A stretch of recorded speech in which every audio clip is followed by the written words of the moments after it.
అహోబిలంలో వెలిసిన నవనారసింహ క్షేత్రాలలో 8వదైన చెత్తవట క్షేత్రాన్ని ఇప్పుడు మనం దర్శిద్దాం. ఈ క్షేత్రము దిగువ అహోబిలం నుంచి యోగానంద వైపుకి వెళ్ళే మార్గ మధ్యంలో ఉంటుంది. లక్ష్మీనారసింహం శరణం ప్రపద్యే. ఈ క్షేత్రం అంతా కూడా అహోబిల నారసింహ క్షేత్రం, ఆవిర్భవ క్షేత్రం, ప్రహ్లాద రక్షక క్షేత్రం. 9 నారసింహస్వాములు, విశిష్టమైన మూర్తి, ఛత్రవట నృసింహ అని పిలుస్తారు.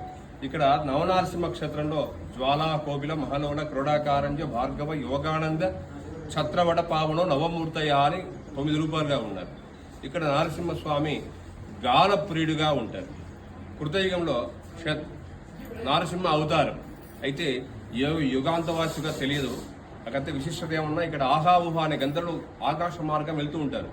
వారి యొక్క విమానం తటస్థంగా ఆగటం, వారు నరసింహ క్షేత్రంగా తమ మనసులో ధ్యానం చేసుకుంటూ దిగేసి ఈ సన్నిధానంలో కూర్చొని స్వామి వారి కొరకు, స్వామి యొక్క అనుగ్రహ పరిపూర్ణ కొరకు వారికి వచ్చిన విద్యను ఆలాపన చేస్తారు.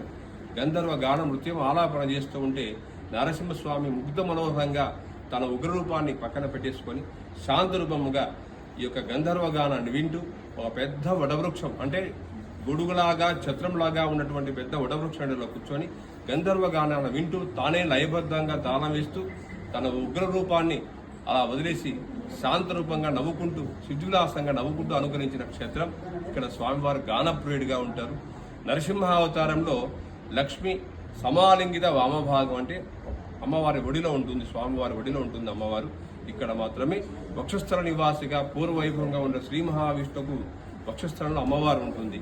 ఇక్కడ మాత్రమే స్వామివారికి వక్షస్థల నివాసిగా మహాలక్ష్మి ఉంటుంది. ఇక్కడ స్వామి దర్శించిన వారికి యద్భావం తద్భవతి. కేతుగ్రహ దోష నివారణం, పితృదోష నివారణం, శత్రుదోష నివారణం, అలానే సకల విద్యా ప్రాప్తి, మంచి గుణగుణాలు. కేతు అనుగ్రహ క్షేత్రం కాబట్టి మోక్ష ప్రదాతగా ఉంటారు. ఛత్రవట నరసింహ అని పిలుస్తారు. ఆహావుహాఖ్య గంధర్వ నృత్య గీత బలహృతాత్మనే భవహంద దృఢాయ హరి ఛత్రవట సింహాయ అని మంగళం.